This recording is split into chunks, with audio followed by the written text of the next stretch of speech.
Olá e bem-vindos a mais uma análise aprofundada. Hoje a gente tem uma história que, olha, parece roteiro de filme. É a jornada de mais de um século de uma empresa alemã, a Harder Steenbeck. E a nossa missão aqui é entender como uma empresa não só sobrevive, mas, se reinventa de uma forma tão radical que o que ela fazia lá em 1923 não tem quase nada a ver com o que ela faz hoje. Exatamente. As fontes que a gente analisou pintam um quadro assim fascinante de adaptação. O fio condutor que une toda essa história é a engenharia de precisão alemã. Isso nunca mudou. O que é incrível é como a aplicação dessa habilidade mudou, sabe? Mudou drasticamente ao longo das décadas, pulando de uma indústria para outra de uma forma quase camaleônica. E o ponto de partida é o que torna tudo isso ainda mais maluco. Eles não começaram fazendo o produto pelo qual são mundialmente famosos hoje, que são os aerógrafos. A empresa foi fundada em 1923, lá em Hamburgo, por August Harder e Wilhelm Steenbeck. E o negócio deles era fabricar componentes para a maior febre tecnológica da época, os receptores de rádio. O time foi perfeito. A primeira transmissão regular de rádio na Alemanha tinha acabado de ir ao ar, em Berlim. De repente, todo mundo queria um rádio. E eles fabricavam, o miolo dos aparelhos, capacitores que funcionam como pequenas baterias de disparo rápido e bobinas osciladoras que ajudavam a sintonizar as estações, sabe? Eram os componentes essenciais da época, a espinha dorsal daquela nova tecnologia. Certo, então eles pegaram a onda do rádio. Mas é aí que a história dá a primeira guinada de 180 graus. Na década de 1930, um dos fundadores, o Wilhelm Steenbeck, ele decide sair para abrir o próprio negócio. Aí o August Harder assume o controle total e, em vez de dobrar a aposta nos rádios, ele simplesmente joga tudo para o alto e muda o foco da empresa para a indústria automobilística. E o que parece uma decisão óbvia hoje, na verdade, foi uma aposta arriscadíssima. Eles estavam abandonando um mercado que eles conheciam, o de rádio, para entrar em outro, o automobilístico, que tinha uma escala e uma exigência de qualidade, totalmente diferentes.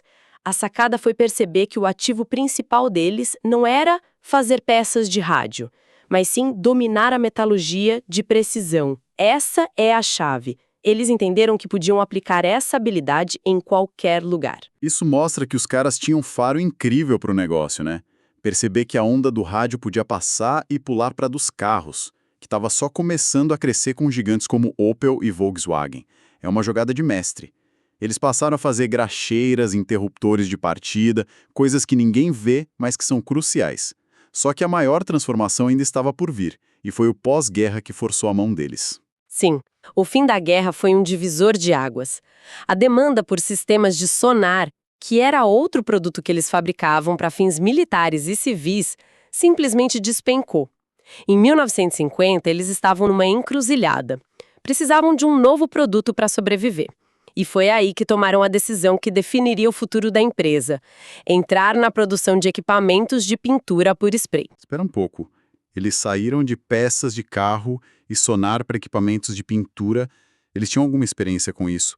Como uma empresa de engenharia de precisão entra num campo tão artístico do zero? Foi um tiro no escuro, simplesmente copiando o que os outros faziam? Foi exatamente isso no começo. As fontes são claras. Por ser um campo totalmente novo para eles, a estratégia inicial foi copiar modelos estrangeiros que já existiam. Mas o fascinante aqui não é o ato de copiar, é o que eles fizeram depois. A cópia foi só a porta de entrada, uma forma de aprender o mercado. Rapidamente, eles começaram a desenvolver seus próprios designs, aplicando todo o conhecimento de precisão que já tinham. É nesse momento que a Harder Steenbeck que a gente conhece hoje realmente nasce. E os nomes dos primeiros modelos são curiosos: Luster, Majo, Autograph, Foto. Já dá para ver que eles estavam pensando em usos diferentes. Nossas fontes detalham que modelos como o Luster e o Majo vinham com bicos que variavam de 0,3 a 1 milímetro. Para se ter uma ideia, 1 milímetro é para cobrir áreas maiores, tipo um fundo de tela. Já o Autograph e o Foto tinham bicos de 0,2 milímetros. Isso é mais fino que um fio de cabelo. Era usado para um trabalho quase cirúrgico, como apagar um pequeno brilho indesejado no olho de uma fotografia impressa. Exato, e isso revela a estratégia deles desde o início. Não era sobre vender para todo mundo, mas sim para nichos extremamente exigentes. Os primeiros clientes não eram robistas, eram designers gráficos, retocadores profissionais, artistas. E o mais interessante, as indústrias de bonecas de porcelana e brinquedos do sul da Alemanha. Essas indústrias eram famosas pelo nível de exigência absurdo na qualidade da pintura.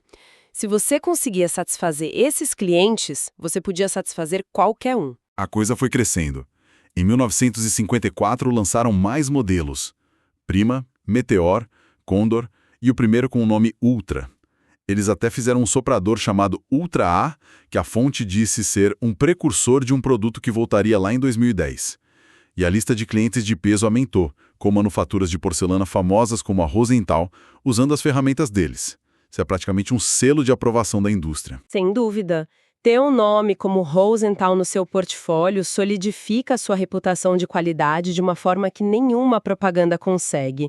Mostra que o seu produto aguenta o tranco no mais alto nível profissional. Em 1975, o fundador August Harder falece, e seu sobrinho Hans Harder assume.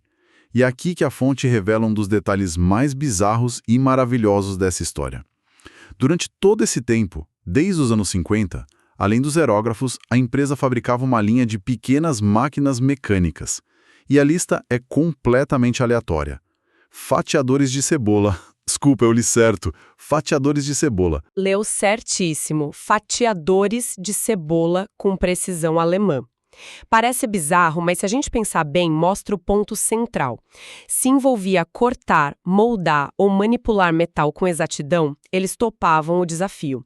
A fonte sugere que era uma fonte de receita paralela, claro, mas também uma forma de manter os músculos da engenharia sempre aquecidos, sabe? Aplicando as habilidades deles em problemas diferentes. Eles também fabricavam indicadores de vento e máquinas de dobrar tubos. Que loucura! Então, entre um aerógrafo de alta precisão para Rosenthal e outro, eles estavam projetando um fatiador de cebola. Entendi.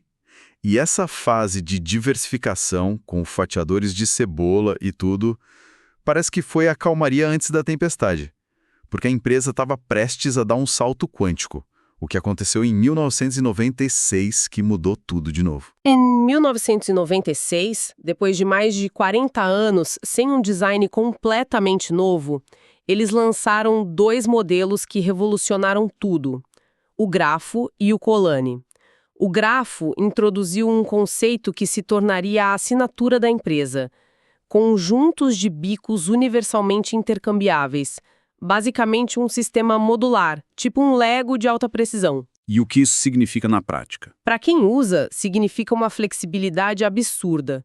Você pode comprar um aerógrafo e, com o tempo, adquirir diferentes conjuntos de bico e agulha para adaptá-lo a qualquer tipo de trabalho, do mais grosso ao mais fino. E para a empresa foi uma jogada de mestre em termos de logística. Simplificou a montagem, o estoque e a manutenção. Foi uma solução de engenharia que resolveu um problema de negócio. Brilhante. E o outro lançamento, o Colani. Ele é baseado na tecnologia de um modelo antigo, o Ultra de 1954. Mas o que chama atenção é o design. Eles contrataram um designer industrial famosíssimo, Luigi Colani, só para desenhar o cabo ergonômico. Mas por que chamar um designer famoso? A engenharia alemã por si só não era um argumento de venda forte o suficiente. Essa é uma ótima pergunta. E a resposta mostra o quão espertos eles eram em marketing. A engenharia alemã vem de funcionalidade, confiabilidade, a ideia de que isso funciona perfeitamente, mas não necessariamente vende beleza ou conforto. Ao trazer o Colani, eles fundiram a reputação de função impecável com a de forma e ergonomia de vanguarda. Eles não estavam mais vendendo apenas uma ferramenta, mas uma peça de design. Isso atraiu um público totalmente novo. Faz todo sentido. E essa onda de inovação preparou o terreno para o maior sucesso deles, que veio 2 anos depois, em 98, o Evolution. A fonte é categórica. Foi o aerógrafo mais vendido da história deles, o produto que os colocou num mapa global. Venderam mais de 80 mil unidades só até 2013, o que para um produto de nicho é um número astronômico. E eles souberam capitalizar esse sucesso. A década seguinte foi de expansão. Em 2006, lançaram o novo Ultra, o modelo de entrada, mas com engenharia totalmente nova. Em 2007, veio o Infinity, o modelo topo de linha que se tornou o segundo mais vendido. E, no mesmo ano, eles finalmente fincaram a bandeira no maior mercado do mundo, abrindo a Harder & Steinbeck USA, na Flórida. A partir daí, a empresa entra numa fase de modernização total. Em 2009, se mudam para uma nova sede em Norderstedt, otimizam toda a produção com sistemas de armazenamento de ponta, conseguem certificação ISO, eles deixaram de ser apenas uma fábrica e se tornaram uma operação industrial de classe mundial. E continuaram ouvindo os clientes. Em 2011, lançaram as versões CR Plus dos modelos mais populares, com um banho de cromo que os torna mais resistentes a solventes agressivos. É um detalhe, mas mostra que eles estavam obcecados em atender às necessidades dos usuários mais profissionais. E o salto para o presente é o que mais impressiona. Os dados de 2024 mostram que a empresa quadruplicou as vendas e a produção nos últimos 10 anos, com mais de 40 funcionários. E no seu aniversário de 101 anos, eles não fizeram só uma festinha. Eles reinventaram completamente os 3 modelos principais, Ultra, Evolution e Infinity, e se tornaram a primeira empresa no mundo a usar titânio na produção em série de aerógrafos. O uso de titânio é mais do que um truque de marketing. É um material mais leve, mais forte e mais resistente à corrosão. É uma declaração de que, mesmo após um século, eles ainda estão na vanguarda da tecnologia e dos materiais. E a fonte também destaca algo sobre a cultura da empresa. Um orgulho imenso de ter uma equipe internacional e inclusiva, com gente da Alemanha, Letônia, Ucrânia, Irã, Itália, Zimbábue. É o retrato final de uma empresa que nasceu local e se tornou verdadeiramente global. Então, no fim das contas, a história da Harder & Steinbeck é uma aula sobre evolução. Começaram com peças de rádio, pularam para componentes de carro, tiveram um desvio bizarro por fatiadores de cebola, para finalmente se tornarem a referência mundial em aerógrafos de precisão que usam titânio. É uma jornada marcada pela capacidade de ler o mercado e aplicar seu talento onde a oportunidade aparecia. Eu diria que é mais do que ler o mercado. É uma confiança quase cega na própria competência técnica. A atitude deles parece ser: não importa o que o mercado quer, se precisar de precisão, nós podemos fazer melhor. E essa autoconfiança, essa identidade de serem mestres da engenharia, é o que permitiu que eles pulassem de um setor para o outro sem medo. O produto era secundário, a excelência na execução era o que importava. Uma perspectiva interessante. E isso nos deixa com uma reflexão final. O que realmente define a identidade de uma empresa ao longo de um século? É o primeiro produto que ela fez? Ou é essa confiança inabalável em sua competência principal, que permite que ela se reinvente continuamente, mantendo um padrão de excelência, não importa o que esteja fabricando?